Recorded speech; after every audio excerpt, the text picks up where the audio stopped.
আনোয়ার মাঝিরা যুগ যুগ জন্মগ্রহণ করে না, শত বছর পরে আনোয়ার মাঝিরা জন্মগ্রহণ করে। আমি আমার সামনে গিয়ে দাঁড়াবে, পকেটে যা ছিল তার দিয়ে যেত, এরকম একটি লোক তারা দুনিয়াতে আবার পূর্ণ জন্ম করা রাব্বুল আলামিন তার কীর্তি ক্লাস 6 থেকে দেখেছি। আমি দেখেছি এখানে না, চাঁদপুরে আমাদের গোয়াগোলা রোডের মালবাবুর বাসা আছে।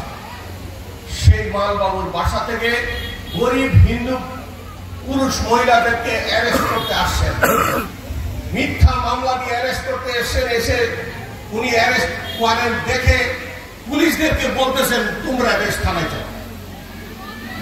কতটুক জানা থাকলে, কতটুক সাহস থাকলে পুলিশদেরকে উনি বলেছেন আমি সেইখানে উপস্থিত, বলতেছে তোমরা অ্যারেস্ট থানায় যাও। আমি দেখেছি জীবনের ব্যবসা বাণিজ্য সমস্ত কিছু উজাড় করে দিয়ে শুধু দেশের মানুষের মঙ্গল কামনার জন্য কাজ করেছে।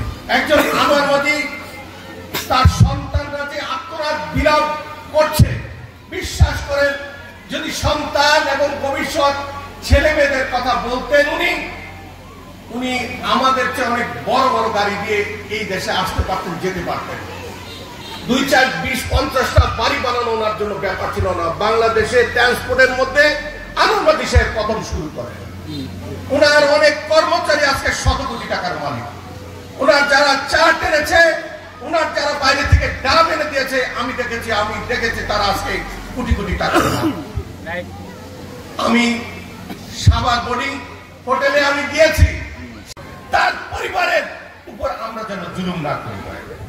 আমি এতটুকু বলবো, রাব্বুল আলামিন যদি আমাকে আপনাদের সকলের সহযোগিতায় সংসদে নেয়, আমি আমার শক্তি অর্থ দিয়ে আমি ওনার পরিবার দিয়ে ইনশাআল্লাহ।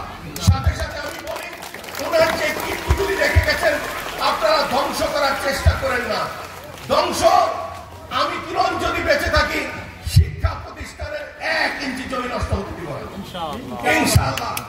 শিক্ষা প্রতিষ্ঠানগুলি, মসজিদগুলি, মাদ্রাসাগুলি দয়া করে আপনারা যেভাবে সুন্দর করে বড় হতে পারে সেই সহযোগিতা করেন।